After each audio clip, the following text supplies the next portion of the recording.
बिस्मिल्लाहिर्रहमानिर्रहीम। रब्बिश्रह ली सदरी व यस्सिर ली अमरी वहलुल उक़दतम मिन लिसानी यफ़क़हू क़ौली। बिस्मिल्लाहिर्रहमानिर्रहीम। अस्सलाम वालेकुम dear students, welcome in national MDCAT biology preparation series and today we are going to start our lecture number 1। Last lecture में जिसमें हमने एक इंट्रोडक्शन आपको प्रोवाइड किया था इस पूरे MDCAT सीरीज़ का कि किस तरह से हम इसको लेकर चलेंगे, उसके बाद आज से हमारा ये बाकायदा आगाज़ हो रहा है इस सीरीज़ का। और इसमें आज ये जो पहला लेक्चर हम शुरू करने जा रहे हैं, इसके अंदर हम शुरू करेंगे सेल स्ट्रक्चर एंड फंक्शन। अगरचे ये जो यूनिट है सेल स्ट्रक्चर एंड फंक्शन, ये MDCAT सिलेबस के अंदर जो 22 का सिलेबस है उसमें ये यूनिट आगे जाकर दिया हुआ है। पहला यूनिट ये नहीं है, पहला यूनिट बायोडाइवर्सिटी से उन्होंने स्टार्ट किया हुआ है, लेकिन हम अपने बुक के सीक्वेंस के लिहाज से इनको लेकर चलेंगे। कल भी मैंने इस चीज़ के हवाले से आपको वजाहत दी थी।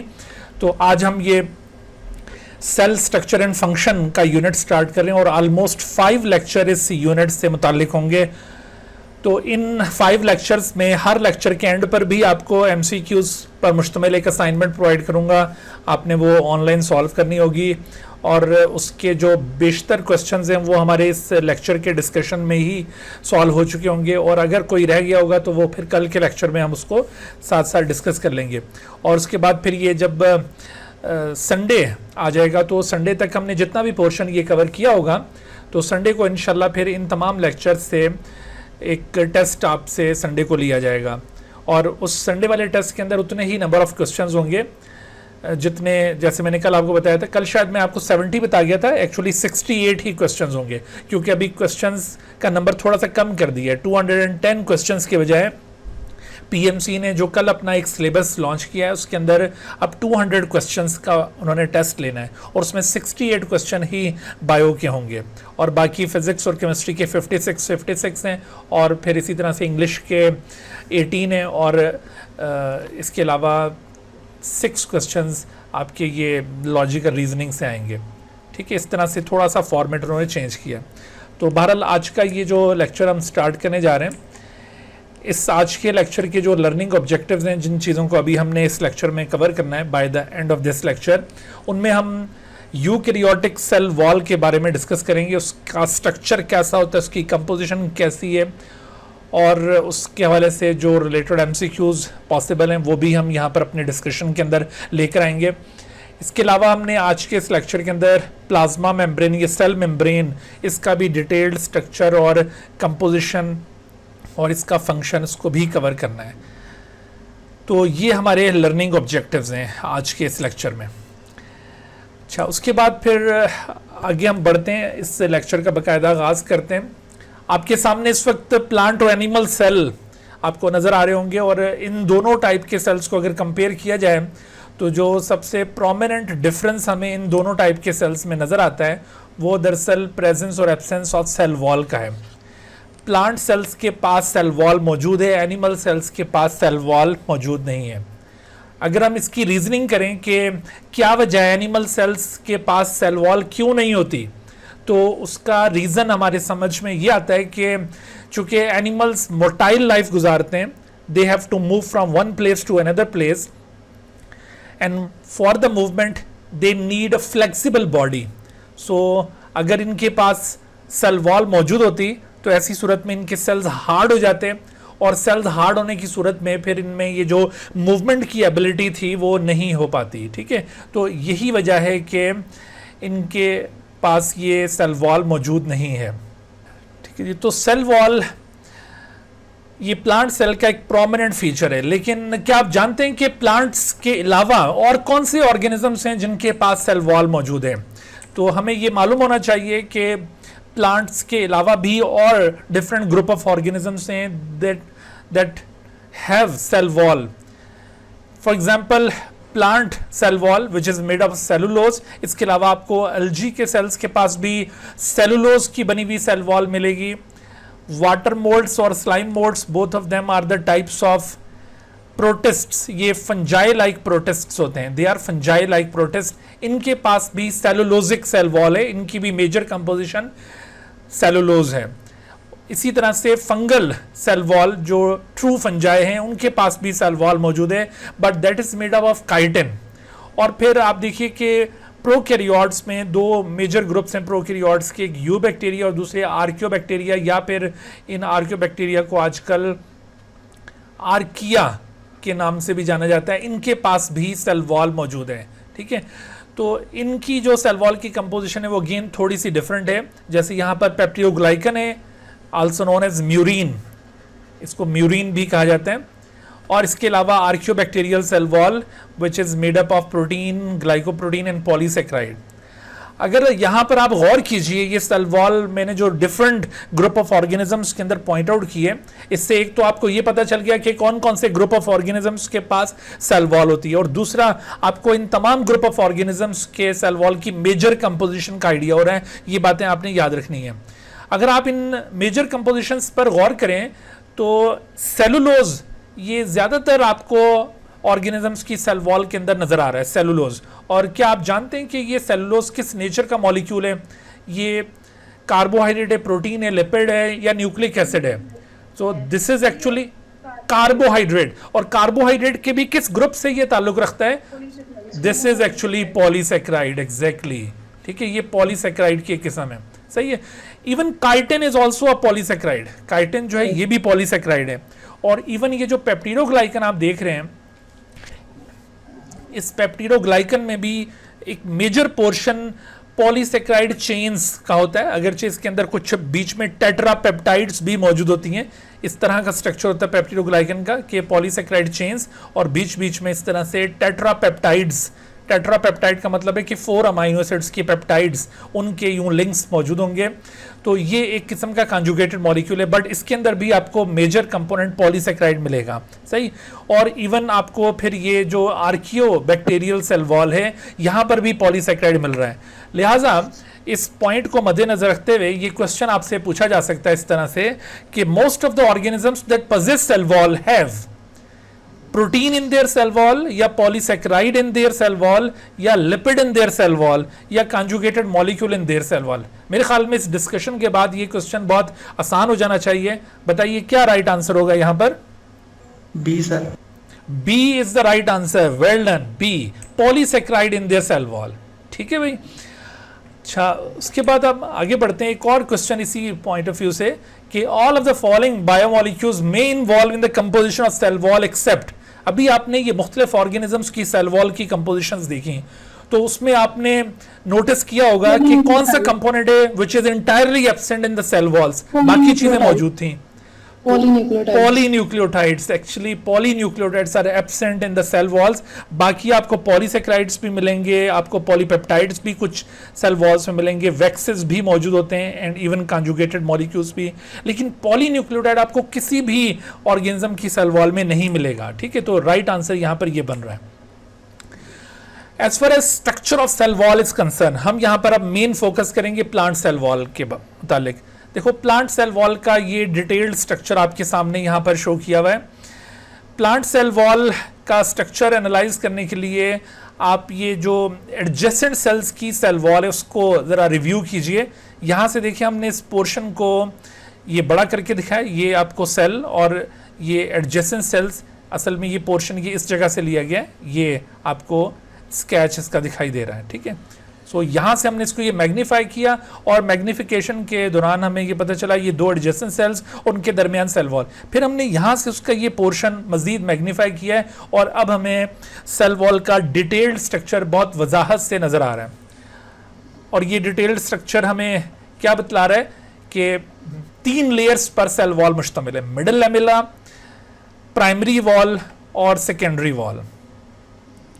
असल में देखो, ये जो ब्लैक कलर की लाइनिंग आपको नजर आ रही है, जो कि तीनों लेयर्स में सबसे ज्यादा थिन लेयर है, ये है मिडल लैमेला।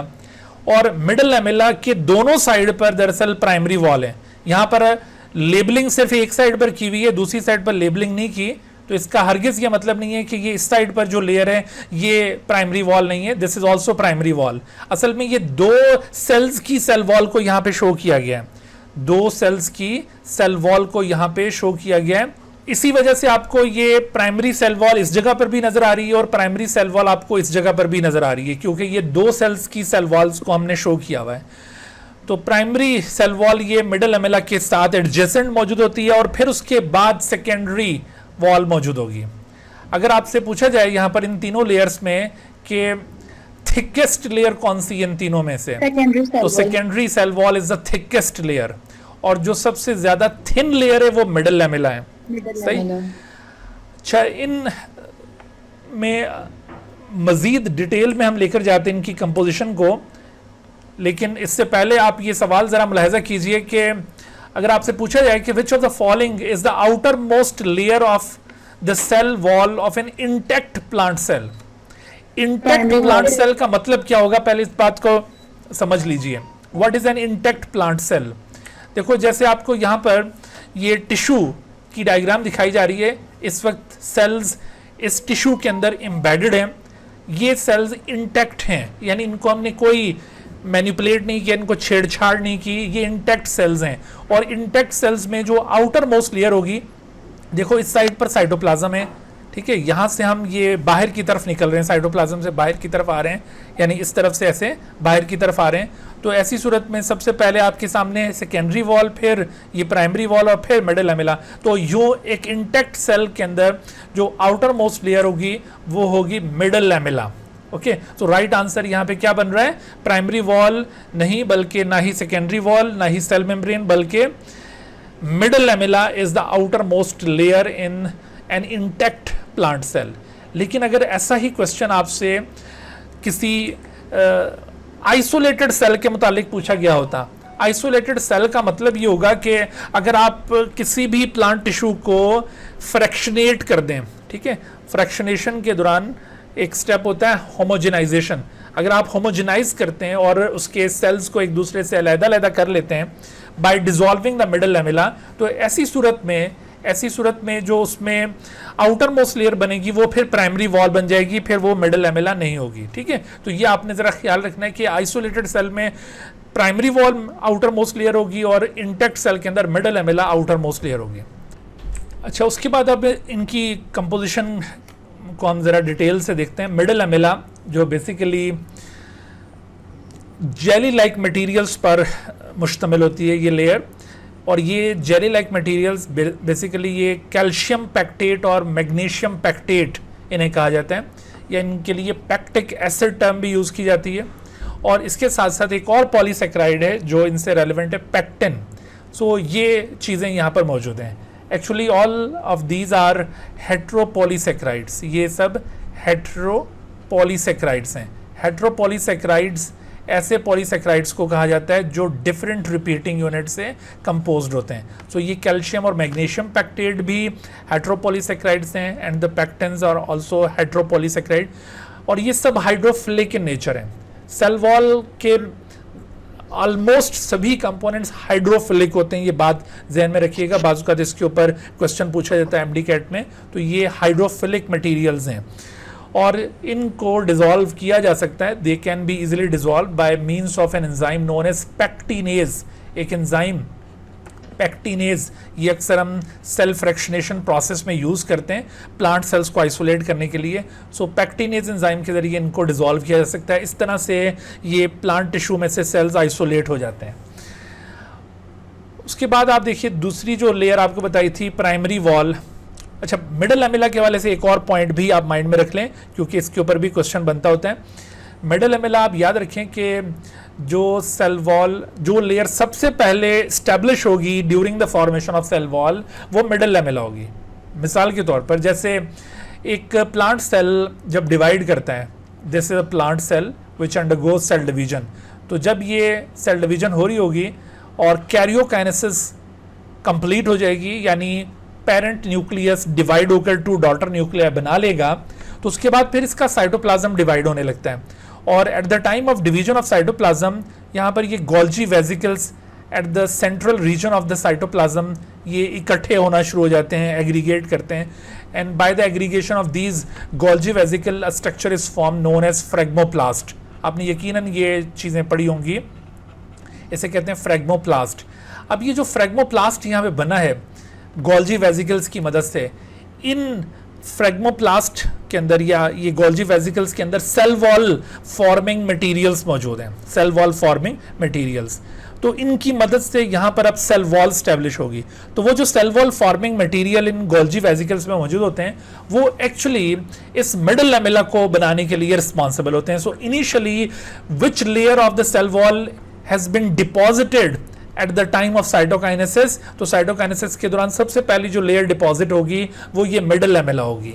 उसके बाद जब ये साइटोकाइनेसिस कंप्लीट हो जाएगा और सेल फर्दर मैच्योरेशन की तरफ जाएगा, क्योंकि सेल डिवीजन के बाद फिर उसके बाद अगली जो स्टेज होती है ग्रोथ की वो होती है सेल मैच्योरेशन। तो मैच्योरेशन के दौरान यहाँ पर फिर प्राइमरी वॉल डिपॉजिट होती है और उसके बाद फिर सेकेंडरी वॉल की बारी आती है। तो आपने ये सक्सेशन इनका याद रखना है कि सबसे पहले कौन सी लेयर डिपॉजिट होगी, मिडल लैमेला, उसके बाद फिर प्राइमरी, और फिर अगर किसी सेल में सेकेंडरी वॉल ने डिपॉजिट होना हो तो फिर वो होती है, अदरवाइज नहीं। मैं अभी आपको वो वाली बात भी आगे चल के समझाता हूँ, ठीक है।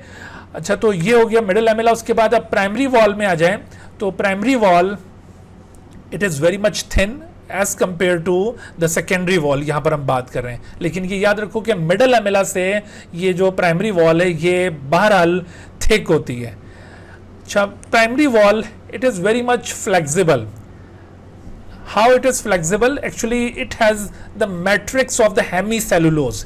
हेमीसेलुलोज और टू सम एक्सटेंट इसके अंदर पैक्टिन भी एज अ मैट्रिक्स मौजूद होते हैं। मैट्रिक्स का मतलब है कि इसका जो ग्राउंड बना हुआ होता है वो हेमीसेलुलोज और पैक्टिन का बना होता है।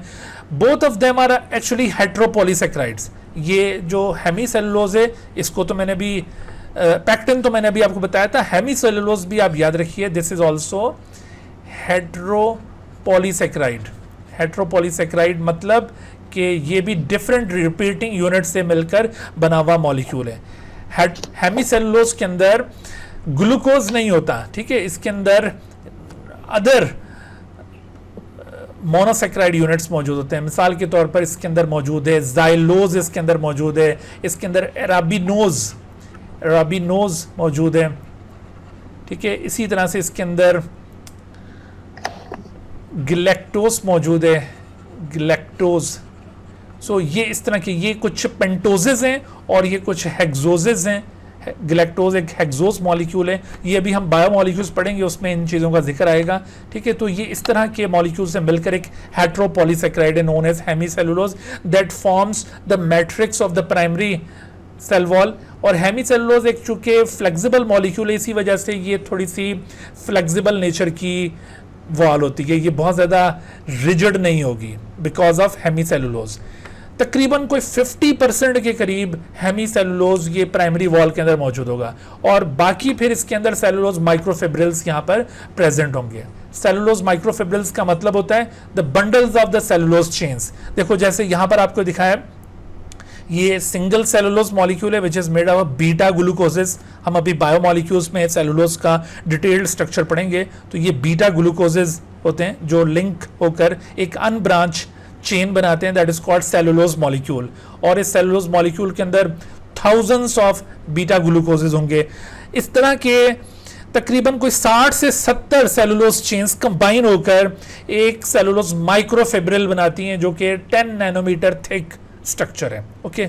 और उसके बाद फिर ये जो माइक्रोफिब्रिल्स होते हैं तो ये many microfibrils combine together to make 50 nanometer cellulose fibre. ये देखो 50 नैनोमीटर सेलुलोज फाइबर फिर इन सेलुलोज माइक्रोफिब्रिल से स्टैब्लिश होगा। और फिर ये जो सेलुलोज फाइबर्स होते हैं इन सेलुलोज फाइबर्स के भी जो बंडल्स होंगे, the bundles of the cellulose fibres, they will be arrange in Chris cross manner. यहाँ पर आपको ये अरेंजमेंट इसकी किस तरह की नजर आ रही है, criss cross manner. Criss cross का मतलब है कि they are deposited in several layers one above the other and in each layer the orientation of the cellulose fibre is different from the other layer. जैसे एक layer में इस side पर ये ओरिएंटेशन है तो दूसरी लेयर में इस साइड पर, फिर इस तरह से एक दूसरे के ऊपर ये लेयर्स डिपॉजिट होती जाएंगी। So this pattern is called criss cross pattern. तो बाज़ औक़ात यहाँ पर एमसीक्यू पूछा जाता है कि कौन सा कंपोनेंट है जो क्रिस क्रॉस पैटर्न में अरेंज है, वो सेलुलोज है। और कौन सा कंपोनेंट है जो matrix of the primary wall बनाता है, वो हेमीसेलुलोज है। और प्राइमरी वॉल के अंदर कौन कौन से कंपोनेंट्स मौजूद हैं और कौन से कंपोनेंट्स मौजूद नहीं हैं, ये सारी बातें जो MCQs में यहाँ से पूछी जा सकती हैं, इनके ऊपर आपकी तवज्जो होनी चाहिए। ठीक है भाई। अच्छा, प्राइमरी वॉल आप ये याद रखें कि ये आपको तमाम सेल्स के पास मिलेगी। जैसे मिडल लैमेला मैंने बताया था सबसे पहली लेयर होती है, वो भी आमतौर पर हर सेल के पास मौजूद होती है, लेकिन कुछ सेल्स के पास मिडल लैमेला डिसइंटीग्रेट हो जाते हैं और इंटरसेलुलर स्पेसेस वहां पर क्रिएट हो जाती हैं। But primary wall remains in every plant cell. हर प्लांट सेल के पास प्राइमरी वॉल लाजमी होगी। इस वजह से प्राइमरी वॉल को ट्रू सेल वॉल भी कहा जाता है, because it is found in all plant cells. लेकिन ये जो अब आगे हम देखने जा रहे हैं, that is secondary cell wall. Secondary cell wall, it is not found in all cells. This is actually found in only sclerenchyma cells. Do you know sclerenchyma? Sclerenchyma ये dead cells होते हैं प्लांट के. These are highly thick walled dead cells. तो इन sclerenchyma cells में at the time of maturation, शुरू में जब ये sclerenchyma cells भी वजूद में आते हैं तो इनके पास भी मिडल लैमेला सबसे पहले डिपॉजिट होगा, फिर प्राइमरी वॉल। बट जैसे जैसे टाइम गुजरेगा तो इनके प्रोटोप्लाज्म से ये सेकेंडरी वॉल भी डिपॉजिट होना शुरू हो जाएगी inner to the primary wall. ये हमेशा कहाँ पर मौजूद होती है? This is always present inner to the primary wall. ठीक है, ये प्राइमरी वॉल है और इसकी इनर साइड पर यानी टुवर्ड्स सेल मेम्ब्रेन, आप देख रहे हैं ये सेल मेम्ब्रेन है बेसिकली। तो सेल मेम्ब्रेन के बिल्कुल एडजेसेंट ये सेकेंडरी वॉल डेवलप हो रही है। तो जैसे जैसे सेकेंडरी वॉल डिपॉजिट होती जाती है तो अंदर का जो प्रोटोप्लाज्म है जो खुद इस सेकेंडरी वॉल को डेवलप करवा रहा था, वो प्रोटोप्लाज्म डिसइंटीग्रेट होता जाएगा, वो प्रोटोप्लाज्म फिर सर्वाइव नहीं करेगा। ठीक है, क्योंकि secondary cell wall is very much rigid, it is very much hard. तो इस तरह से जो मेटाबॉलिक एक्टिविटीज उस सेल की होती हैं वो लॉस हो जाती हैं and cell protoplasm has been disintegrated. वो सेल अंदर से हॉलो हो जाएगा, उसकी जो अंदर की कैविटी है ल्यूमेन वो बिल्कुल एम्प्टी हो जाएगी। तो आपने इस तरह के सेल्स यकीनन पढ़े होंगे, जैसे जाइलम के अंदर वेसल सेल्स मौजूद हैं, वो एग्जांपल्स हैं स्क्लेरेनकाइमा की। Xylem fibres are the examples of sclerenchyma, even phloem fibres और ट्रेकीड्स जो जाइलम के अंदर मौजूद होते हैं। All these are the examples of sclerenchyma cells and they have this secondary wall. याद रखो कि जो पैरेन्काइमा और कोलेनकाइमा टाइप के सेल्स होते हैं प्लांट के, दे डोंट हैव सेकेंडरी वॉल, उनके पास प्राइमरी वॉल ही होती है। बट ये जो स्क्लेरेनकाइमा टाइप के सेल्स हैं उनके पास ये सेकेंडरी वॉल थी। बहरहाल इस सेकेंडरी वॉल में यहाँ पर भी आपको देखिए सेलुलोज के साथ साथ हेमी सेलुलोज यहाँ पर भी मिलेगा। लेकिन यहाँ पर जो एक चीज़ पहले के मुकाबले में नई यहाँ पर डिपॉजिट होगी वो है लिग्निन। तो जैसे जैसे लिग्निन यहाँ पर डिपॉजिट होता जाता है तो lignin is actually responsible for the rigidness of this secondary cell wall. जैसे मैंने आपको बताया कि secondary cell wall is very hard layer, तो इसकी जो हार्डनेस है वो किस कंपोनेंट पर डिपेंड कर रही है? It depends upon the lignin. ठीक है, it cements and anchors the cellulose microfibrils together. It is mainly responsible for the rigidness, यानी ये सेल वॉल को एक टेंसाइल स्ट्रेंथ प्रोवाइड करती है। ये जो लिग्निन मॉलिक्यूल है, टेंसाइल स्ट्रेंथ का मतलब है कि उसको बहुत हार्ड बना देता है। यहाँ पर भी सेलुलोज की अरेंजमेंट वही क्रिस क्रॉस अरेंजमेंट होगी। यहाँ पर आपको एडिशनली इनऑर्गेनिक साल्ट्स भी मिलेंगे और वैक्सेस आपको किसी और लेयर में नजर नहीं आए थे, लेकिन ये यहाँ पर वैक्सेस भी मौजूद होंगे। क्या आपको प्लांट सेल वॉल के अंदर कहीं प्रोटीन कंटेंट भी नजर आया? ये अभी तीनों लेयर्स की कंपोजिशन कंप्लीट हो गई है, आपको कहीं पर प्रोटीन कंटेंट मिला है प्लांट सेल वॉल के अंदर? हाँ भाई, कोई प्रोटीन आपको यहाँ पे नजर आई है तीनों लेयर्स में? No, not at all. थोड़े से एक्टिव रहे भाई, सोना नहीं है। ठीक है, थोड़ा सा एक्टिव रहिए। तो याद रखो कि प्रोटीन प्लांट सेल वॉल में कहीं पर नहीं है। प्रोटीन सिर्फ आपको मिलेगा वो जो आर्कियल सेल वॉल थी, आर्कियोबैक्टीरियल सेल वॉल, वहां पर प्रोटीन होता है। अदरवाइज आपको प्रोटीन नहीं मिलेगा, या फिर आपको प्रोटीन के वो जो फ्रेगमेंट्स हैं टेट्रापेप्टाइड्स वो बैक्टीरियल सेल वॉल में मिलते हैं, बाकी जगहों पर प्रोटीन नहीं होता। ठीक है, प्रोटीन ना होने की वजह से यहाँ पर आप यूं समझ लें कि नाइट्रोजन भी यहाँ पर प्लांट सेल वॉल के अंदर मौजूद नहीं है। लेकिन वो जो फंगल सेल वॉल थी उसमें काइटिन प्रेजेंट होता है and chitin is a nitrogenous carbohydrate. तो सिर्फ वो फंगल सेल वॉल में काइटिन की वजह से आप कह सकते हैं कि वहाँ पर नाइट्रोजन मौजूद है। तो इस तरह की रिलेटेड इंफॉर्मेशंस भी याद रखें। अगरचे फंजाई का पोर्शन हमारे पीएमसी के अंदर इंक्लूडेड नहीं है, लेकिन जहाँ पर ये सेल वॉल का जिक्र आ रहा है तो फिर वो फंगल सेल वॉल भी हमें पता होनी चाहिए। ओके जी भाई, तो अब आप देखिए ये तीनों लेयर्स की कंपोजिशन आपको क्लियर हो गई है। इसमें आपने देखा कि अगर हम अंदर से बाहर की तरफ आएंगे तो पहले सेकेंडरी वॉल, फिर प्राइमरी वॉल, फिर मिडल लैमेला, और बाहर से अंदर जाएंगे तो मिडल लैमेला, प्राइमरी वॉल, फिर सेकेंडरी वॉल, इस तरतीब से। और मेम्ब्रेन किस तरफ मौजूद है, वो सेकेंडरी वॉल की इनर साइड पर है। तो यहाँ पर कई एक एमसीक्यूज इस तरह के भी पूछे जाते हैं, उसमें ना इनकी लोकेशन पूछी जाती है कि जैसे where primary cell wall is present, तो ऑप्शंस दिए होंगे कि it is inner to the middle lamella, या outer to the middle lamella, या inner to the secondary wall, या outer to the cell membrane, ऐसे करके ऑप्शंस होंगे। तो आप इनकी लोकेशंस को अच्छी तरह से ज़हनशीन कर लीजिए ताकि किसी किस्म की कोई कंफ्यूजन ना हो। अभी प्रैक्टिस एमसीक्यूज में इस तरह की एमसीक्यूज आपके सामने आएंगे जी। तो अब आप देखिए कि ये जो सेल वॉल है, सेल वॉल एक्चुअली ये पोरस होती है, इसमें सुराख होते हैं। कुछ कुछ जगहों पर यहाँ पर ये जो हमने मटेरियल्स पढ़े थे वो डिपॉजिटेड नहीं होते और सुराख बने हुए होते हैं उन जगहों पर। Those holes in the cell wall are called pits, उन सुराखों को कहते हैं पिट्स। और उन पिट्स के थ्रू, ये जो सुराख बने हुए सेल वॉल में, उन पिट्स के थ्रू दो एडजेसेंट सेल का साइटोप्लाज्म आपस में कम्युनिकेट कर रहा होता है। There is a cytoplasmic bridge between the two adjacent cells which passes through the pit. That cytoplasmic bridge is known as plasmodesma, और इसका प्लूरल वर्ड है प्लाज्मोडेस्मेटा। तो इस तरह से इन पिट्स के जरिए यहाँ पर आपको सेवरल प्लाज्मोडेस्मेटा नजर आ रहे हैं, जिनके जरिए दो एडजेसेंट सेल्स के साइटोप्लाज्म एक दूसरे के साथ कम्युनिकेट कर रहे हैं।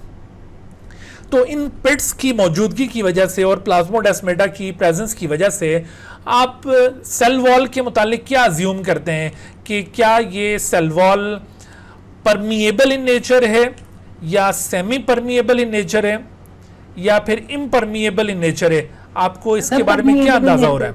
Permeable in nature. परमिएबल यानी it allows everything to cross through it, it never restrict any compound to cross through it.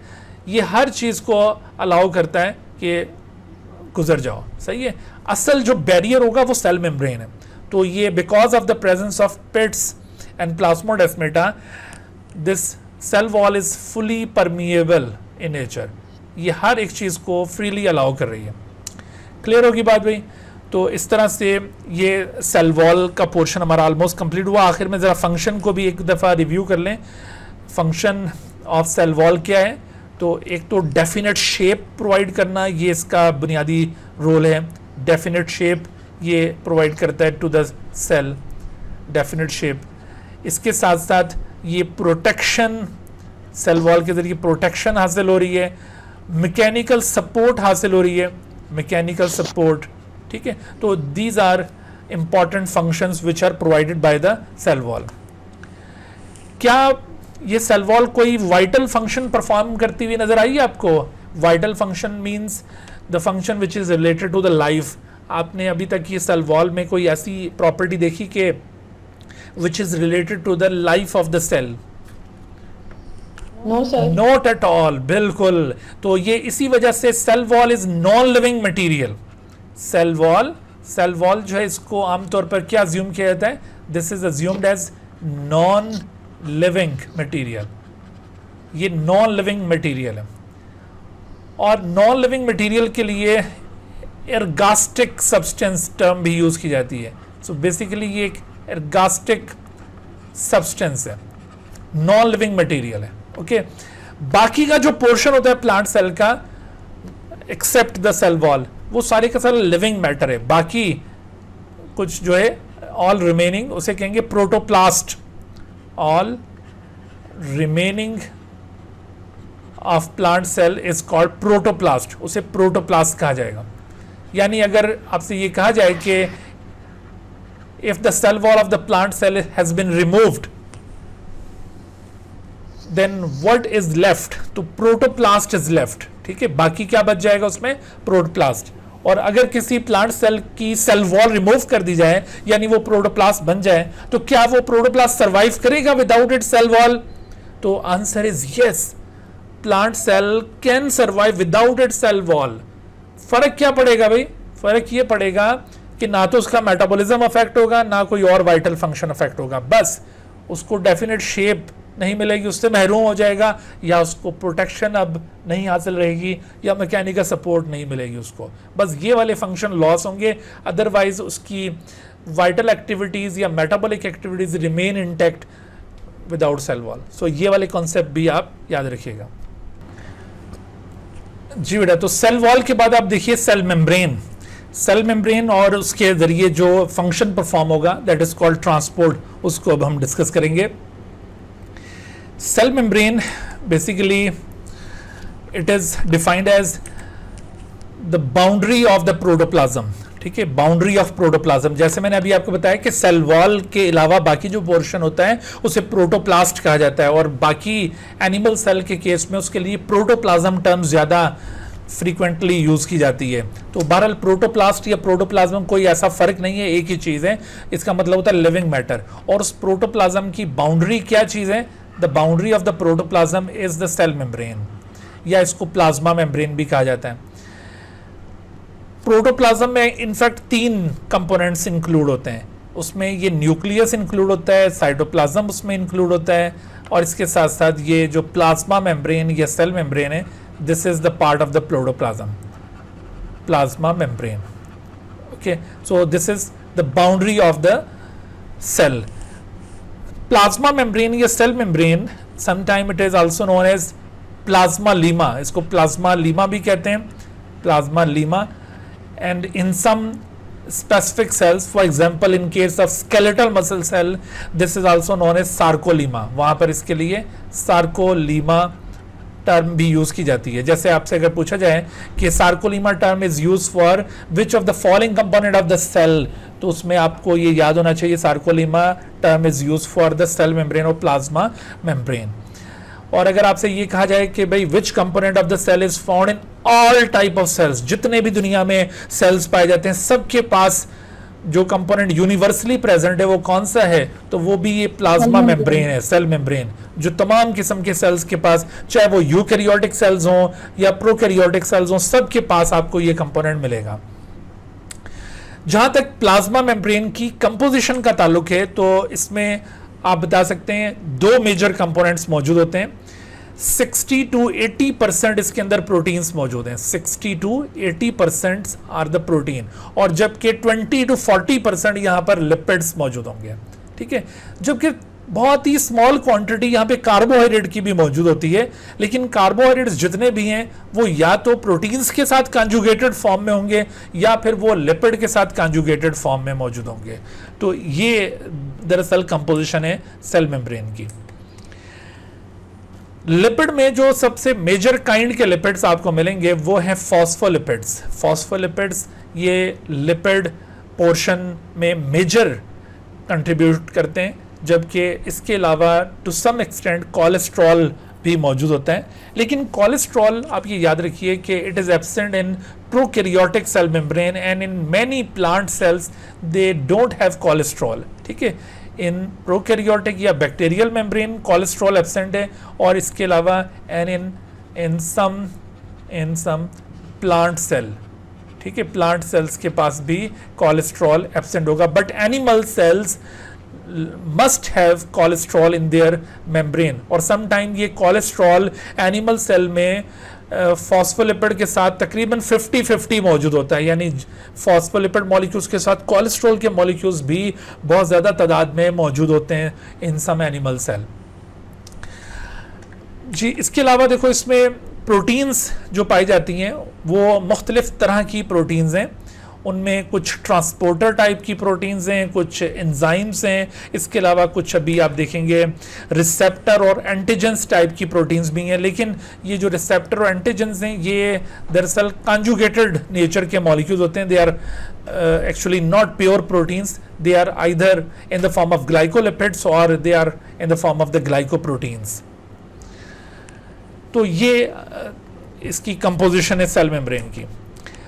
अब ये जो कंपोनेंट्स आपको मैंने बताए ये किस तरह से अरेंज होते हैं, यानी what is the structure of the cell membrane और प्लाज्मा मेम्ब्रेन। तो स्ट्रक्चर के मुतालिक 2 मेजर आइडियाज हमें माजी में मिलते हैं। One of them is known as unit membrane model, जो कि डेवसन एंड डेनिली ने प्रपोज किया था 1935 में, काफ़ी पुराना ये मॉडल है। इस मॉडल के मुताबिक सेल मेम्ब्रेन लिपिड बाइलेयर पर मुश्तमिल है और ये लिपिड बाइलेयर दोनों तरफ से प्रोटीन लेयर से कवर्ड होती है। प्रोटीन लेयर्स दोनों तरफ से लिपिड बाइलेयर को यूं कवर कर रही होती हैं इस मॉडल के मुताबिक, ठीक है। और जबकि इसके मुकाबले में जो लेटेस्ट मॉडल है, जो तकरीबन कोई 1959 के अंदर जाकर ये वर्कआउट हुआ था, and this model is known as fluid mosaic model, ठीक है। तो ये जो फ्लूइड मोज़ेक मॉडल है, according to this lipid bilayer is also present. जैसे यहां पर लिपिड बाइलेयर बताई, तो लिपिड बाइलेयर आपको यहां पर भी मिलेगी, बट प्रोटीन्स की अरेंजमेंट क्वाइट डिफरेंट है यूनिट मेम्ब्रेन मॉडल के मुताबिक के मुकाबले में। देखो, यूनिट मेम्ब्रेन मॉडल ये बता रहा था कि जो प्रोटीन्स हैं वो आउटर और इनर लेयर को कंपोज करती हैं। आउटर साइड पर भी प्रोटीन, ग्लोब्यूलर प्रोटीन्स की एक लेयर होगी और इनर साइड पर भी ग्लोब्यूलर प्रोटीन्स की लेयर होगी। तो ऐसी प्रोटीन जो लिपिड बाइलेयर की सरफेस पर हो, उनको कहा जाता है पेरिफेरल प्रोटीन्स। उन्हें क्या कहते हैं? उन्हें कहते हैं पेरिफेरल प्रोटीन्स, या उनको एक्सट्रिंसिक प्रोटीन्स कहा जाता है। तो इस मॉडल के मुताबिक तमाम प्रोटीन्स एक्सट्रिंसिक प्रोटीन्स हैं। एक्सट्रिंसिक प्रोटीन्स, एक्सट्रिंसिक का मतलब है जो लिपिड बाइलेयर के अंदर एम्बेडेड ना हो, जो सरफेस के ऊपर हो, बेशक वो बाहर वाली सरफेस हो या अंदर वाली सरफेस हो। तो जो भी प्रोटीन्स इस तरह से सरफेस पर हो, उनको एक्सट्रिंसिक या पेरिफेरल प्रोटीन्स कहा जाएगा। तो इस मॉडल के मुताबिक all the proteins are peripheral protein, but this model that is called fluid mosaic model, it states that the proteins are not only peripheral protein but they are also intrinsic या integral proteins। जैसे आपको यहाँ पर ये कुछ proteins हैं जो इस तरह से embedded दिखाई दे रही हैं, और वो बेशक partially embedded हो या completely embedded हो, तो ये embedded, ये इनको कहा जाता है integral proteins, या इनके लिए टर्म यूज की जाती है intrinsic proteins। लेकिन कुछ प्रोटीन्स सरफेस के ऊपर मौजूद हैं। The proteins which are not embedded into the lipid bilayer, they remain on the surface, they are actually the peripheral proteins या extrinsic protein।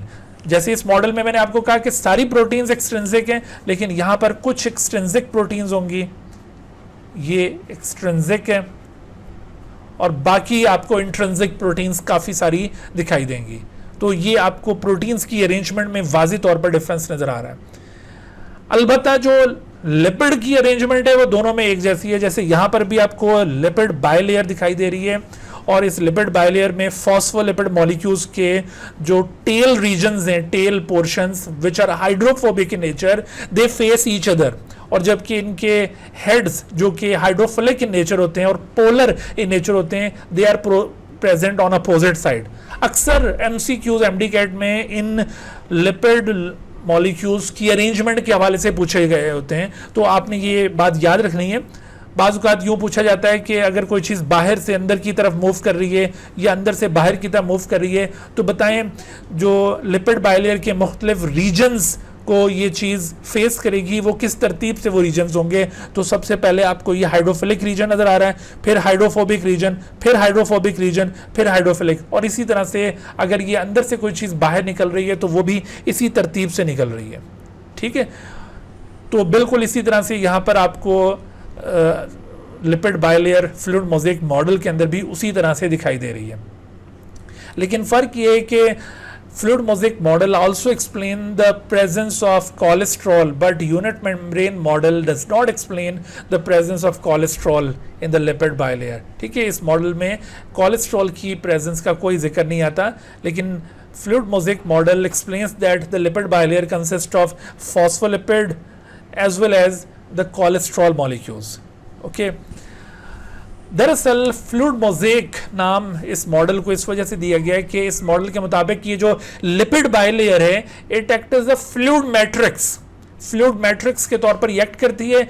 और इस फ्लूइड मैट्रिक्स के अंदर ये जो प्रोटीन ग्लोब्यूल्स हैं, they are present just like the icebergs float in the sea. जैसे आप एंटार्क्टिका वाले रीजन में सी का ओवरव्यू से देखें तो वहां पर आपको बड़े बड़े आइसबर्ग्स इस तरह से फ्लोट करते हुए नजर आएंगे कि जैसे आपको मेम्ब्रेन के अंदर ये प्रोटीन्स फ्लोट करती हुई नजर आ रही हैं, क्योंकि इनमें से बास प्रोटीन्स की पोजीशन फिक्स्ड होती है और बास प्रोटीन फ्री होती हैं और वो मेम्ब्रेन के अंदर यूँ फ्लोट कर रही होती हैं फ्रीली।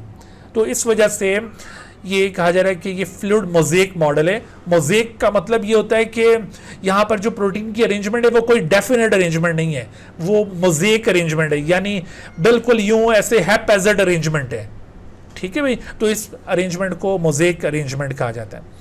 अच्छा, फ्लूइड मोज़ेक मॉडल और ज़्यादा डिस्क्रिप्टिव मॉडल है। आपको यहाँ पर यूनिट मेम्ब्रेन मॉडल में कार्बोहाइड्रेट की प्रेजेंस का भी कोई आइडिया नहीं मिलता, लेकिन फ्लूइड मोज़ेक मॉडल कार्बोहाइड्रेट की प्रेजेंस भी इंडिकेट करता है that carbohydrates are either present in conjugation with lipids in the form of glycolipids, जैसे ये ग्लाइकोलिपिड्स नजर आ रहे हैं, और they are conjugated with proteins in the form of glycoprotein. But keep in your mind that the carbohydrates must be present on the outer side of the cell membrane. आप देखो ये जो स्ट्रक्चर आपको दिखा है, this is the cytoplasmic side, ये cytoplasm इस side पे मौजूद है, और जबकि इस साइड पर एक्स्ट्रा सेलुलर मैट्रिक्स है, जैसे ये आपको एक्स्ट्रा सेलुलर मैट्रिक्स यहाँ पर लेबल करके दिखाया हुआ है, तो ये एक्स्ट्रा सेलुलर मैट्रिक्स है। और कार्बोहाइड्रेट्स हमेशा किस तरफ मौजूद होते हैं, ये अक्सर एमसीक्यूज में इनकी पोजीशन पूछी जाती है, तो they are always present on the exterior side, interior side पर मौजूद नहीं होंगे। ठीक है, इंटीरियर साइड पर आपको क्या चीज नजर आएगी, यहां पर सेल मेम्ब्रेन के साथ आपको कुछ साइटोस्केलेटल फाइबर्स नजर आएंगे। These cytoskeletal fibres are actually microfilaments, these are microfilaments. तीन किस्म के साइटोस्केलेटल फाइबर्स होते हैं, माइक्रोट्यूब्यूल, माइक्रोफिलामेंट और इंटरमीडिएट फिलामेंट। ये दरअसल माइक्रोफिलामेंट टाइप के साइटोस्केलेटल फाइबर्स हैं which are present towards interior side. Exterior side पर भी सम टाइम आपको कुछ फाइबर्स नजर आएंगे जो इन कंजुगेटेड मॉलिक्यूल्स के साथ ऐसे करके यूं अटैच दिखाई देंगे। These are actually the fibres of extra cellular matrix. Extra cellular matrix के अंदर भी सम टाइम फाइबर्स मौजूद होते हैं, तो ये वो वाले फाइबर्स हैं। These are not microfilaments, keep in your mind. ठीक है, तो these are fibres of extra cellular matrix, ECM, extra cellular matrix. ठीक है भाई, तो अब आपको ये दोनों जो स्ट्रक्चर्स हैं वो बिल्कुल वाजे हो गए। अच्छा, यहाँ पर मैं अगर आपसे एक सवाल पूछता हूँ कि अगर हम इस यूनिट मेम्ब्रेन मॉडल को यहाँ से दरमियान से ऐसे करके बाइसेक्ट करते हैं, तो ऐसी सूरत में इसको कहते हैं फ्रीज फ्रैक्चर। ये इसको बाइसेक्ट करने को कहते हैं फ्रीज फ्रैक्चर, यानी इसको फ्रीज करके फ्रैक्चर कर देते हैं और इसकी जो दोनों साइड्स हैं वो एक दूसरे से अलग हो जाती हैं। इसी तरह से इसको भी फ्रीज फ्रैक्चर किया जा सकता है। अगर हम इनको इस तरह से फ्रीज फ्रैक्चर करते हैं तो ऐसी सूरत में आप मुझे ये बताइए कि यूनिट मेम्ब्रेन मॉडल के मुताबिक जो दो साइड्स होंगी इसकी as a result of this freeze fracture, दो साइड्स जो बनेगी वो सिमेट्रिकल होंगी या एसिमेट्रिकल होंगी? आपकी समझ में क्या आ रही बात?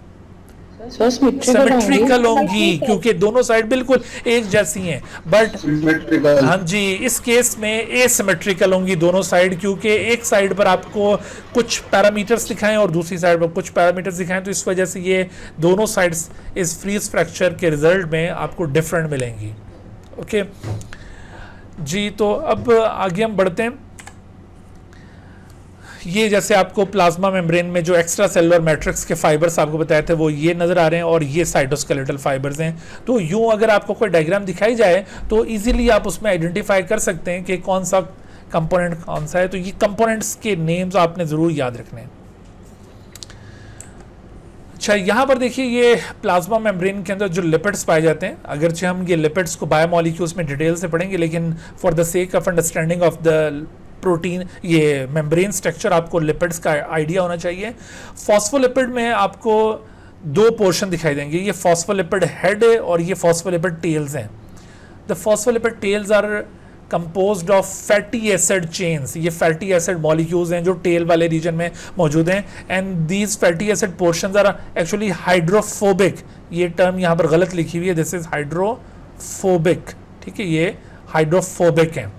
जबकि head of the phospholipid which comprises phosphate group glycerol molecule, और इसके साथ साथ यहाँ पर ये जो आर है ये कोई एक एडिशनल कंपाउंड होता है, जैसे in most of the cases it is choline और समटाइम ये कोलिन की बजाय कुछ और मॉलिक्यूल्स हो सकते हैं, हम बायोमॉलिक्यूल्स वाले पोर्शन में ये चीज़ डिटेल से पढ़ेंगे। तो ये दरअसल हाइड्रोफिलिक इन नेचर है ये पोर्शन। तो इस तरह से देखो ये यहाँ पर हाइड्रोफिलिक जोन सबसे पहले कंपोज हो रहा है, फिर उसके बाद बीच में हाइड्रोफोबिक जोन, फिर हाइड्रोफोबिक जोन, फिर हाइड्रोफिलिक। तो आपको ये आइडिया होना चाहिए कि भाई सेल मेम्ब्रेन का ये जो मिडल पोर्शन है वो किस तरह का है, और सेल मेम्ब्रेन में लिपिड बाइलेयर की सरफेस किस नेचर की है। ये सारी बातें यहाँ पर आपसे एमसीक्यूज की फॉर्म में पूछी जा सकती हैं।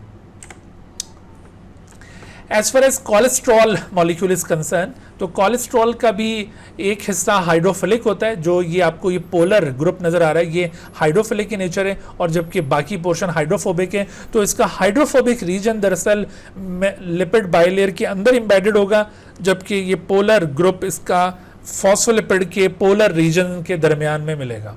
सही। इस हवाले से देखो ये कुछ क्वेश्चंस आपके साथ शेयर किए जा रहे हैं, जैसे which of the following type of molecules are the major structural components of the cell membrane. Which type of molecules are major structural component? Phospholipid and cellulose. तो सेलुलोज की वजह से हम इसको रिजेक्ट कर देंगे, because cellulose is not found in the plasma membrane. Nucleic acid and the protein, nucleic acid की वजह से ये ऑप्शन भी रिजेक्ट होना चाहिए, because it is not present in the plasma membrane. Phospholipid in proteins, yes ये बड़ा important option है। प्रोटीन्स भी पाई जाती हैं, ये भी मेजर टाइप ऑफ मॉलिक्यूल्स हैं, स्ट्रक्चरल कंपोनेंट्स हैं, और फॉस्फोलिपिड भी यकीनन। प्रोटीन एंड सेलुलोज, सेलुलोज की वजह से इस ऑप्शन को अगेन रिजेक्ट किया जा सकता है। ग्लाइकोप्रोटीन एंड द कोलेस्ट्रॉल, अगरचे ये दोनों चीजें मौजूद होती हैं सेल मेम्ब्रेन के अंदर, लेकिन आपको पता है कि कोलेस्ट्रॉल का भी अमाउंट कम है और ग्लाइकोप्रोटीन भी बहुत कम है। तो इस वजह से आप ये ई के बजाय सी वाले ऑप्शन के ऊपर ज्यादा फोकस करेंगे, and therefore the right answer must be C. Clear होगी बात भैया? अच्छा, फिर इसी तरह से आप देखिए कि which of these are not embedded in the lipid bilayer. Which of these are not embedded? Embedded का मतलब होता है अंदर इस तरह धस जाना। तो इसमें ट्रांसमेम्ब्रेन प्रोटीन, ट्रांसमेम्ब्रेन प्रोटीन वो होती हैं जो आर पार मौजूद हों, और ये अक्सर ये प्रोटीन मटेरियल के मूवमेंट में इन्वॉल्व होती हैं। या इंट्रिंसिक इंटेग्रल प्रोटीन्स, तो ये भी लाजमी अंदर मौजूद होंगी, ये भी अंदर होंगी। एक्सट्रिंसिक या पेरिफेरल प्रोटीन्स, या कोलेस्ट्रॉल या ग्लाइकोप्रोटीन। तो देखो इसमें कौन सा ऐसा कंपोनेंट है जो बिल्कुल एम्बेडेड नहीं होगा? तो यहां पर राइट आंसर क्या बनेगा? एक्सट्रिंसिक और पेरिफेरल प्रोटीन। ठीक है, तो ये बिल्कुल भी एम्बेडेड नहीं होते। अच्छा, फिर देखो यहां पर इसी तरह जो मैंने अभी आपको कंपोनेंट्स बताए थे, इनके हवाले से कई एक क्वेश्चन पूछे जाते हैं, तो इनकी भी थोड़ी सी हम प्रैक्टिस कर लेते हैं। For the following questions match the labelled component of the cell membrane shown in the figure with its description। तो आप ज़रा इसको रिलेट करें। मिसाल के तौर पर बताइए इसमें ए कौन सा कंपोनेंट है? ये 1 2 3 4 क्या होगा? ए को ज़रा आइडेंटिफाई करें। ए क्या ये पेरिफेरल प्रोटीन है, या कोलेस्ट्रॉल है, या fibres of extra cellular matrix, या microfilaments of the cytoskeleton? Very good. So A जो है ना ये 3 है, 3 is actually A, it is represented by A। अच्छा, then B choose करें, which one is the B? देखें ये आपको कोई कार्बोहाइड्रेट चेन नजर आ रही है, and it is linked with lipid या प्रोटीन, किसके साथ लिंक्ड है ये? लिपिड के साथ। तो राइट आंसर मस्ट बी 5। तो ये है दरअसल बी। अच्छा, इसी तरह सी बताइए क्या हो सकता है? ये सी जो ये अंदर की तरफ नजर आ रहे हैं आपको, microfilaments of the cytoskeleton, these are C. ठीक है, और फिर इसी तरह से डी क्या चीज है भाई? डी प्रोटीन है। कौन सी टाइप की प्रोटीन है ये? पेरिफेरल प्रोटीन है ये। Okay, and what about E? Cholesterol, यही बच गया था। तो ये देखो मैंने ये क्वेश्चन इस वजह से इस तरह से सेट किया ताकि ये हम सारे ऑप्शंस को यहाँ पे डिस्कस कर सकें, लेकिन एक्चुअली आपके साथ ये क्वेश्चन यूं नहीं पूछा जाएगा। जी, तो इसमें देखिए आपसे जो ये क्वेश्चन पूछा जाएगा उसमें ये ऑप्शन इस तरह से नहीं होंगे, उसमें देखें कोई एक ऑप्शन करेक्ट होगा और बाकी सारे इनकरेक्ट ऑप्शन होंगे, इस तरह से करके ये क्वेश्चंस पूछे जाएंगे। अभी ये प्रैक्टिस एमसीक्यूज में मैंने इस तरह के क्वेश्चंस कुछ ऐड किए हुए हैं, तो इनके ऊपर आपने तवज्जो रखनी है। अच्छा, आप देखिए ज़रा प्लाज्मा मेम्ब्रेन लिपिड्स जो पाए जाते हैं उनके फंक्शंस क्या हैं। तो लिपिड्स पोर्शन बड़ा इंपॉर्टेंट है प्लाज्मा मेम्ब्रेन में, और दरअसल ये लिपिड पार्ट प्लाज्मा मेम्ब्रेन की फ्लूइडिटी को कंट्रोल करता है। It controls the fluidity of the plasma membrane, यानी ये जो लिपिड बाइलेयर होती है ना, ये असल में उसकी मेम्ब्रेन की फ्लूइडिटी को स्टैब्लिश करती है। And this fluidity is very much important property of the plasma membrane. Fluidity of the membrane ensures the semi-permeability of the membrane, यानी अगर membrane proper fluid in nature है तो membrane semi permeable in nature होगी, जो कि हम आमतौर पर कहते हैं ना कि दिस इज पार्शली परमिएबल और डिफरेंशियली परमिएबल। तो अगर ये प्रॉपरली फ्लूइड इन नेचर है तो तब ऐसा होगा, लेकिन अगर इसकी फ्लूइडिटी डिस्टर्ब हो जाए तो उसकी ये जो सेमी परमिएबल नेचर है ये अफेक्ट हो जाती है। तो ये लिपिड पोर्शन कैसे फ्लूइडिटी को स्टैब्लिश करता है? दरअसल इसके अंदर फॉस्फोलिपिड और कोलेस्ट्रॉल दोनों इन्वॉल्व हैं। When the concentration of the unsaturated fatty acid in the phospholipid become greater, the bilayer becomes more fluid in nature। और ये more fluid कब रिक्वायर्ड होगी? कोल्ड स्ट्रेस के दौरान या फिर वार्म स्ट्रेस के दौरान? तो ये कोल्ड स्ट्रेस के दौरान, जब भी प्लांट को कोल्ड स्ट्रेस मिलता है तो ऐसी सूरत में वो अपने इन फॉस्फोलिपिड फैटी एसिड्स के अंदर चेंजिंग करते हैं और अनसैचुरेटेड फैटी एसिड्स का प्रोपोर्शन इंक्रीज कर लेते हैं, so that it becomes more fluid in nature. और इस तरह कोल्ड स्ट्रेस का उसके ऊपर असर नहीं होगा और कोल्ड स्ट्रेस में वो फ्रीज नहीं हो पाएगी और उसकी ये जो फ्लूइडिटी है मेंटेन रहेगी और उसकी जो सेमी परमिएबल नेचर है वो भी इंटैक्ट रहेगी। ठीक है। And similarly when the concentration of saturated fatty acid is increase, तो ऐसी सूरत में ये लेस फ्लूइड इन नेचर हो जाएगी और इसकी ये जो लेस फ्लूइड इन नेचर है it is required in warm stress. तो ये पॉइंट आपने याद रखना है। ठीक है। वार्म स्ट्रेस के दौरान ये इस तरह से थोड़ी सी फ्लेक्सिबल या मोर प्लायबल हो जाती है। अच्छा, तो कोलेस्ट्रॉल आल्सो, इसमें जो कोलेस्ट्रॉल पोर्शन है it also stabilize the phospholipid at the body temperature. ठीक है। बॉडी टेम्परेचर के ऊपर ये कोलेस्ट्रॉल उसको स्टेबलाइज करता है, यानी उसको मेल्ट नहीं होने देता, और जब लो टेम्परेचर होगा तो उस वक्त थोड़ा सा ये उसको मेल्ट कर देगा, उसको लिक्विफाई कर देगा। तो इस तरह से कोलेस्ट्रॉल के अंदर ये अनोखी प्रॉपर्टी है कि डिफरेंट इन्वायरमेंट के अंदर ये डिफरेंटली एग्जिबिट करता है। तो overall lipid bilayer provides the basic structure of the membrane, ये भी रोल होगा इसका। और इसी लिपिड बाइलेयर की वजह से entry and exit of the polar molecules या ions which are water soluble, they are restricted, यानी water soluble substances can not cross through the plasma membrane easily. Why? Because of this lipid bilayer. So ये lipid bilayer का role है। ठीक है। और इसके साथ साथ ये जो लिपिड पोर्शन है in conjugation with carbohydrate it also act as cell surface marker, जिनको एंटीजेंस भी कहा जाता है, इसके तौर पर भी एक्ट करते हैं। सो ये सारे लिपिड बाइलेयर के रोल्स हैं। जी भाई, तो इस हवाले से देखिए ये क्वेश्चन आपसे पूछा गया है कि the presence of cholesterol in the plasma membrane of some animals enables the membrane to stay fluid more easily when the temperature drops। जब टेम्परेचर ड्रॉप होता है तो उस वक्त more fluid stay fluid more easily, ये इसका role होगा। ये enables the animal to remove hydrogen atoms from the saturated phospholipid। ये काम तो नहीं हो सकता, पहले वाला फिर भी ये कुछ लग रहा है, लेकिन बी बिल्कुल नहीं हो सकता। enable the animal to add hydrogen atoms to unsaturated, ये भी काम कोलेस्ट्रॉल का हरगिज नहीं है। बेसिकली कोलेस्ट्रॉल का रोल आपसे पूछा जा रहा है। तो make the membrane less flexible allowing the it to sustain greater pressure from within the cell. Pressure के साथ इसका कोई लेना देना नहीं है। ठीक है। इस वजह से इसको भी हम रिजेक्ट करेंगे। Makes the animal more susceptible to circulatory disorder, no, इसके साथ भी इसका कोई रिलेशन नहीं है। तो यहां पर सबसे जो सुटेबल ऑप्शन है वो ये ए बन रहा है। ये दरअसल कोलेस्ट्रॉल का रोल है। फिर इसी तरह से देखें कि which of the following is one of the ways that the membrane of the winter wheat are able to remain fluid when it is extremely cold. ठीक है, विंटर वीट जब बहुत ज्यादा कोल्ड के अंदर वो एक्सपोज होती है, तो ऐसी सूरत में कौन सा कंपोनेंट है मेम्ब्रेन का जो उसको फ्लूइड के तौर पर उसको मेंटेन करेगा? तो उसमें कौन सा जो फीचर है, कौन सा मैकेनिज्म है जो उसको फ्लूइड के तौर पर बिहेव करवाएगा? तो इसमें भी देखिए, हाँ जी, जो राइट आंसर बनेगा वो है by increasing the percentage of unsaturated fatty acid phospholipid, unsaturated phospholipid in the membrane.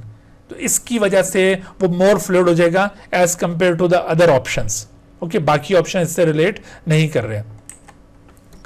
अच्छा, अब जरा हम जल्दी से प्रोटीन जो प्लाज्मा मेम्ब्रेन में मौजूद हैं उनके फंक्शंस को भी एक नज़र देख लें। तो यहाँ पर देखें, ये 4 किस्म के प्रोटीन्स हैं अपने फंक्शंस के लिहाज से। कुछ ट्रांसपोर्ट प्रोटीन्स, कुछ ये एंजाइम्स हैं, कुछ रिसेप्टर और कुछ एंटीजेंस। ये हमने प्रोटीन्स को कैटेगराइज किया है बेस्ड अपॉन देयर फंक्शंस। इसमें आप देखिए जो ट्रांसपोर्टर टाइप की प्रोटीन्स हैं वो किस तरह की होती हैं। Some of the transporter proteins are channel proteins while other are carrier proteins. ये आपको कैरियर्स नजर आ रहे हैं और ये चैनल और कैरियर में फर्क क्या होता है? देखो, जो चैनल होता है ना वो फिक्स्ड होता है, लेकिन कैरियर मोबाइल होगा।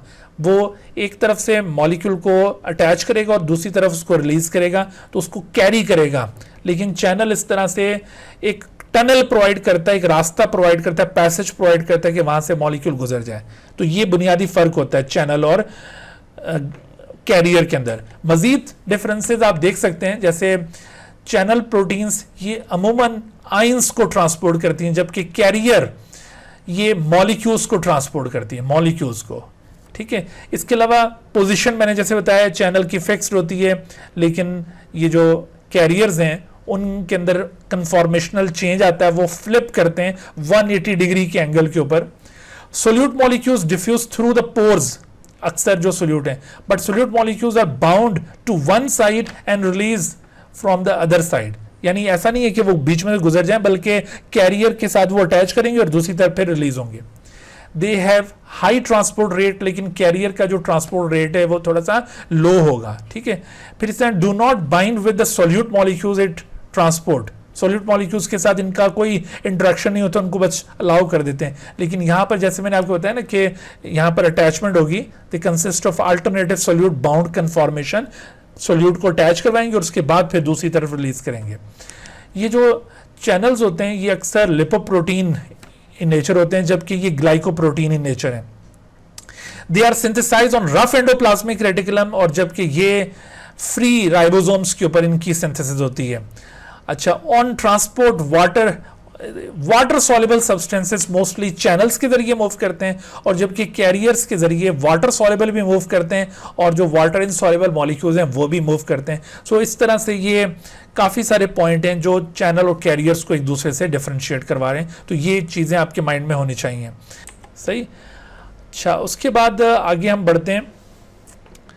देखो, अभी हमने जो यहाँ पर जिक्र किया था चैनल्स का, तो चैनल्स में 2 तरह के चैनल्स होते हैं। एक होते हैं गेटेड चैनल और दूसरे होते हैं पंपिंग चैनल। तो यहां पर ये गेट चैनल और ये पंप चैनल का बताया हुआ है। तो इन दोनों में भी फर्क आपने याद रखना है कि इन दोनों में क्या फर्क है।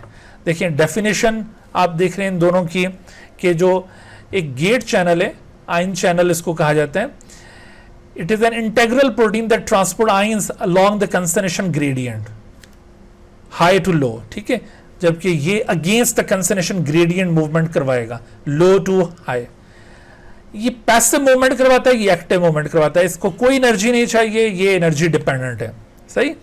और ये डाउन द कंसंट्रेशन ग्रेडियंट, ये अगेंस्ट, जैसे आपको पहले बताया। और इसकी टाइप देखें, ये लाइगेंड गेटेड चैनल भी होगा और वोल्टेज गेटेड चैनल। असल में ये जो स्टिमुलस होता है 2 तरह का होता है। लाइगेंड का मतलब है कि मॉलिक्यूल, और जबकि वोल्टेज का मतलब इलेक्ट्रिकल सिग्नल। तो ये दोनों तरफ से हो सकता है। जबकि ये जो है ये प्राइमरी और सेकेंडरी एक्टिव ट्रांसपोर्ट परफॉर्म करवाते हैं, जो पंप्स होते हैं। यहां पर जैसे आपको ये शो किया हुआ है कि ये सोडियम ग्लूकोज ट्रांसपोर्ट, यहाँ पर परफॉर्म हो रही है, तो ये सेकेंडरी एक्टिव ट्रांसपोर्ट है। सेकेंडरी एक्टिव ट्रांसपोर्ट का मतलब ये होता है कि किसी एक चीज़ की मूवमेंट के साथ कोई दूसरी चीज़ भी मूव कर जाए। जैसे बेसिकली ये चैनल जो है ये सोडियम को मूव करवाता है, लेकिन उसके साथ साथ ये ग्लूकोज मॉलिक्यूल भी इसके थ्रू मूव कर जाते हैं। तो इस तरह से ये सेकेंडरी एक्टिव ट्रांसपोर्ट है। जबकि जो प्राइमरी एक्टिव ट्रांसपोर्ट होती है उसके अंदर एक मॉलिक्यूल, एक जो चैनल है उसने सिर्फ एक स्पेसिफिक मॉलिक्यूल को या आयन को ही मूव करवाना है, उसमें उसने उसके साथ किसी और को मूव नहीं करवाना। जैसे ये सोडियम का जो चैनल होगा वो सोडियम को मूव करवाएगा, पोटाशियम का चैनल पोटाशियम को मूव करवा रहा है, लेकिन आपने यहाँ पर देखा कि एक आयन के साथ साथ एक मॉलिक्यूल भी इसके थ्रू मूव कर रहा है। So this is called secondary active transport. अच्छा, फिर आप देखिए कि इसमें जो कुछ दूसरी प्रोटीन्स थी उनको हमने कहा था कि वो रिसेप्टर के तौर पर एक्ट करते हैं। रिसेप्टर, जैसे आपको यहाँ पर एक ये इस चैनल के साथ एक रिसेप्टर नजर आ रहा है, तो रिसेप्टर के साथ ये एक लिगेंड उस स्टिमुलस को कहते हैं जो कि रिसेप्टर के साथ आकर इंटरेक्ट करता है। तो ये लिगेंड अटैच करता है जैसे रिसेप्टर के साथ, तो फिर ये आप देख रहे हैं कि ये चैनल ओपन हो गया। तो रिसेप्टर के तौर पर भी कुछ प्रोटीन्स एक्ट कर रही होती हैं। रिसेप्टर का मतलब है कि they receive extra cellular signals, उनको कहते हैं रिसेप्टर। मिसाल के तौर पर जैसे हम ये कोई ड्रग लेते हैं बॉडी में, तो वो ड्रग किसी पर्टिकुलर सेल के ऊपर जाकर अफेक्ट करती है। कैसे वो सेल्स को रिकॉग्नाइज करती है? Because of particular receptors. Okay, फिर इसी तरह से some of the proteins act as antigens. तो यहां पर आपको देखिए ये जो लिंकिंग एडजेसेंट सेल्स टुगेदर, ये एंटीजेंस का रोल है। Cells can link together by means of antigens, और antigens also provide recognition to the cell. यानी एक सेल किस तरह से पहचाना जाता है कि ये कौन सा सेल है। For example, in our body there are 200 different type of cells. How they are recognized? So they are recognized on the basis of particular antigens. और antigens के साथ साथ every cell type has particular receptors as well. So cells of one type can be distinguished from other type on the basis of antigens as well as receptors. अच्छा, इसके अलावा कुछ proteins ये structural proteins भी होती हैं। जैसे ये आप देख रहे हैं एक्स्ट्रा सेलुलर मैट्रिक्स का कोई फाइबर है और ये नीचे साइटोस्केलेटल फाइबर, उन दोनों के दरमियान इसने लिंक का काम किया हुआ है। तो इस तरह से some of the proteins are structural proteins and some proteins act as enzyme. Enzyme के तौर पर भी कुछ प्रोटीन एक्ट करती हैं which are the part of the cell membrane. जैसे बहुत सारे एंजाइम्स हैं जो सेल मेम्ब्रेन का पार्ट हैं। उसमें एक एंजाइम की एग्जांपल आपको मिलेगी एडिनाइलेट साइक्लेज एंजाइम है that convert ATP into cyclic AMP. जब कोई हार्मोन किसी सेल के अंदर दाखिल होता है तो उस वक्त ये साइक्लिक एएमपी बनता है। और इसके अलावा आपने जो माइटोकॉन्ड्रिया की मेम्ब्रेन्स के अंदर बहुत सारे इलेक्ट्रॉन कैरियर्स देखे, वो भी सारे एंजाइम्स हैं। या क्लोरोप्लास्ट की थैलेकॉइड मेम्ब्रेन्स के अंदर जो आपने इलेक्ट्रॉन कैरियर्स देखे वो भी सारे एंजाइम्स हैं। So these are the examples of different type of proteins जो अपने फंक्शंस के लिहाज से एक दूसरे से मुख्तलिफ है। अच्छा, अब आखिर में सेल मेम्ब्रेन बेसिकली देखिए इसका रोल क्या है। सेल मेम्ब्रेन रेगुलेट करती है interaction of the cell with its environment. तो ये इंटरेक्शन किस तरह से रेगुलेट होता है, इसका क्या पर्पज है? तो एक तो न्यूट्रिएंट्स को ऑब्टेन करने के लिए सेल मेम्ब्रेन ने ये मूवमेंट ऑफ मटेरियल परफॉर्म करना होता है, ठीक है। इसके अलावा वेस्ट सब्सटेंसेस को एक्सक्रीट करने के लिए या यूजफुल सब्सटेंसेस को सिक्रीट करने के लिए या फिर आयनिक ग्रेडियंट मेंटेन करने के लिए, जैसे नर्वस फंक्शन के लिए या मस्क्यूलर एक्टिविटी के लिए रिक्वायर्ड होता है। और इसके साथ साथ पीएच को मेंटेन करने के लिए एच आयंस को मूव करवाना होता है। तो ये सारे रोल्स सेल मेम्ब्रेन के जरिए परफॉर्म होंगे और ये सारे सेल मेम्ब्रेन के ट्रांसपोर्ट फंक्शन के ऊपर डिपेंडेंट है। सही, सेल मेम्ब्रेन की ट्रांसपोर्ट प्रॉपर्टी का जहां तक ताल्लुक है तो उस हवाले से सेल मेम्ब्रेन आप याद रखें ये सेमी परमिएबल नेचर है, यानी it allow some dissolve substances. याद रखो, सम डिसॉल्व सब्सटेंसेस को ये अलाउ करती है, बाकियों को नहीं। जैसे lipid soluble substances easily cross कर जाएंगे, बट जो लिपिड इनसॉल्युबल होंगे यानी वाटर सॉल्युबल वो आसानी से क्रॉस नहीं करेंगे। जैसे आयंस वगैरह उनको मूव करवाने के लिए स्पेशल मेजर से अडॉप्ट किए जाते हैं। बहरहाल oxygen, carbon dioxide and to some extent water, ये मूव कर जाते हैं लिपिड बायलेयर से, लेकिन ज़्यादा क्वांटिटी वाटर की भी अगर मूव करवानी हो तो ऐसी सूरत में चैनल्स रिक्वायर्ड होंगे। जैसे अभी उसकी मैं आपको एग्जांपल देता हूं, देखिए, विच of the following would likely move through the lipid bilayer of the plasma membrane most rapidly. तो सबसे ज्यादा रैपिडली कौन सा मॉलिक्यूल है जो मूव कर सकता है? वही जो बगैर किसी हेल्प से मूव कर जाए।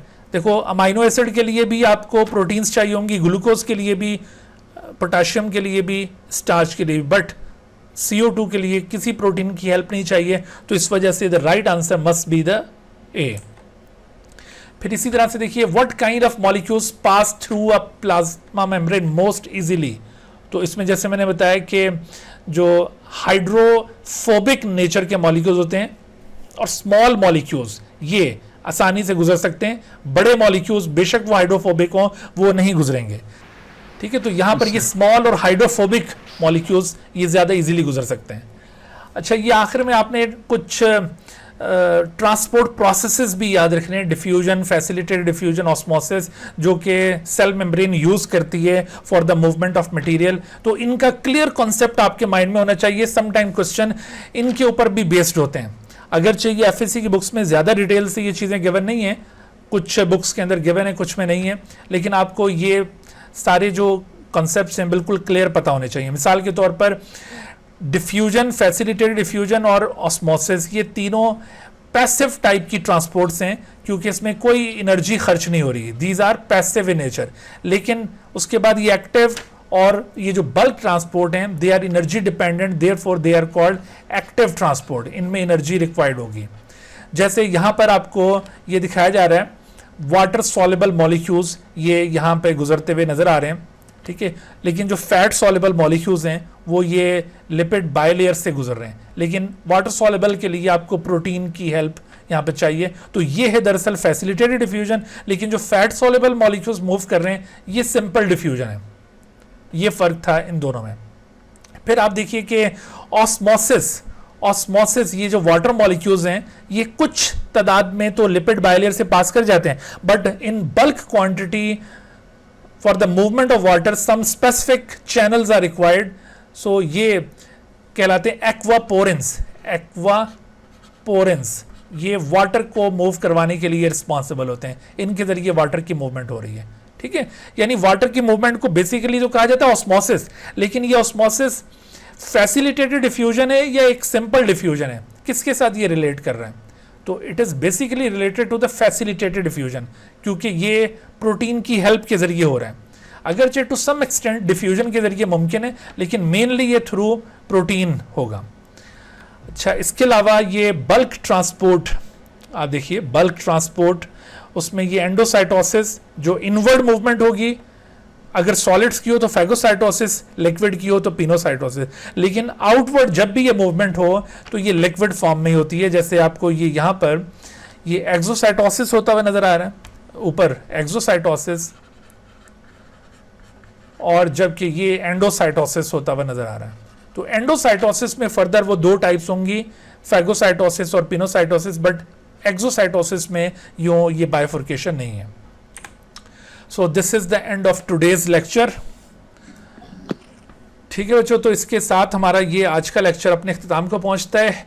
इस लेक्चर के ऊपर मुश्तमिल MCQs का एक टेस्ट अभी आपको मैं थोड़ी देर में सेंड करूंगा, तो आप लोग उसको बेशक अभी रात को ही अटेम्प्ट ना कीजिए, अभी आप आराम से सोइएगा और उसके बाद फिर आप कल सुबह उठ के थोड़ा सा रिवाइज कीजिएगा अपनी बुक्स में से इन टॉपिक्स को जो आज हमने कवर किए हैं, और टॉपिक रिवाइज करने के बाद फिर आप उस टेस्ट को अटेम्प्ट कीजिए। ठीक है, ताकि आज का जितना काम हुआ है वो आज ही प्रिपेयर हो जाए। इसको छोड़ते जाएंगे तो ये काम इकट्ठा होता जाएगा। आपने छोड़ने की जहमत नहीं करनी, आपने आज का जो भी पोर्शन है उसको रिवाइज करके और फिर कल सुबह उठ के इसका वो टेस्ट आप अटेम्प्ट कर लेंगे। ठीक है जी, तो कल तक के लिए इजाज़त। Dear viewers, thank you for watching this video.